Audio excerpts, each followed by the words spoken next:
Imagine discovering that a hidden force has been silently directing your love life, pushing you towards certain people, making you react in ways you later regret, and ultimately keeping you from the connection you truly desire. That feeling when you look back at your relationship history and think, how did I end up here again? That moment when you realize you've somehow dated the same person with different faces, over and over. What if I told you this isn't random bad luck or a mysterious curse on your love life? It's actually a perfectly predictable pattern that's been programmed into your emotional operating system since childhood. Let's talk about what's really happening beneath the surface of your relationships. Think about that scene in How I Met Your Mother, where Ted keeps pursuing unavailable women. Season after season, we watch him fall for someone who can't fully commit, from Robin to Zoe to Jeanette. His friends can see the pattern, the viewers can see it, but Ted remains completely blind to it, insisting each time that this one is different. Ted says desperately, his voice full of conviction, that this time will be the exception. This isn't just clever writing, it's psychology in action. What Ted's experiencing is what therapists call an emotional template, a blueprint for relationships that gets hardwired into our brains long before we start dating.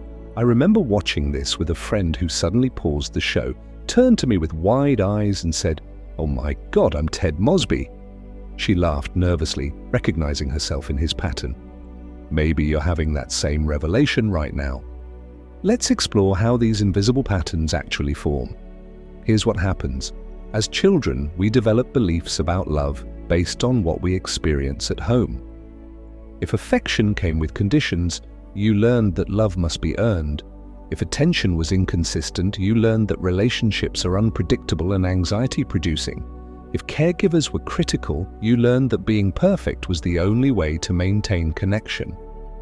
Think about that heartbreaking scene in This Is Us, where we see young Randall desperately trying to be perfect to secure his place in the family. His perfectionism isn't random, it's a survival strategy. And in adulthood, we see him struggle with the same patterns in his marriage, unable to show vulnerability, always needing to be the hero. The writers portray this with such tenderness as Sterling K. Brown's character finally breaks down, shoulders shaking, admitting he doesn't know how to stop trying to be perfect. These patterns show up everywhere once you know how to spot them. In The Office, Pam stays with Roy for years despite their obvious mismatch because the familiar, even if uncomfortable, feels safer than the unknown. In Friends, Monica's need for control stems directly from her childhood experiences of criticism. And Ross's insecurity and jealousy in relationships, a perfect example of an attachment wound playing out in adulthood.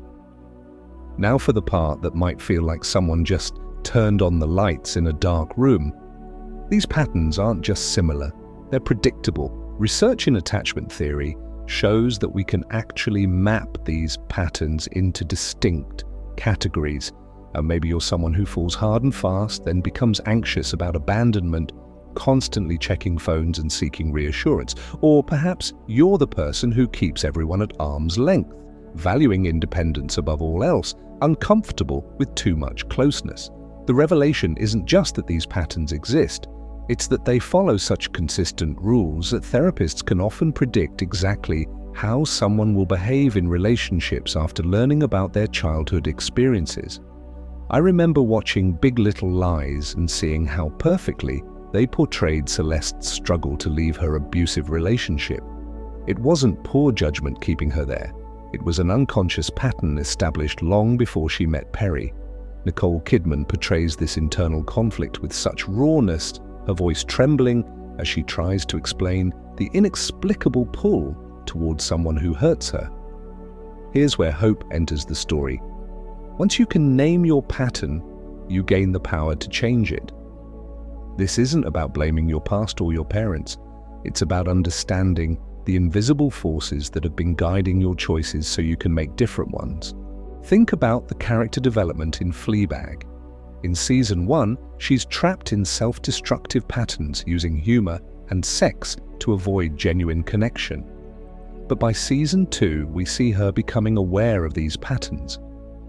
There's that powerful scene where she sits in the confession booth, voice breaking as she admits, "I want someone to tell me what to wear every morning. I want someone to tell me what to eat, what to like, what to hate, what to rage about. I want to be told what to do." She's finally naming her pattern of avoiding true intimacy by surrendering agency. The transformation I'm describing isn't about suddenly having perfect relationships. It's about freedom.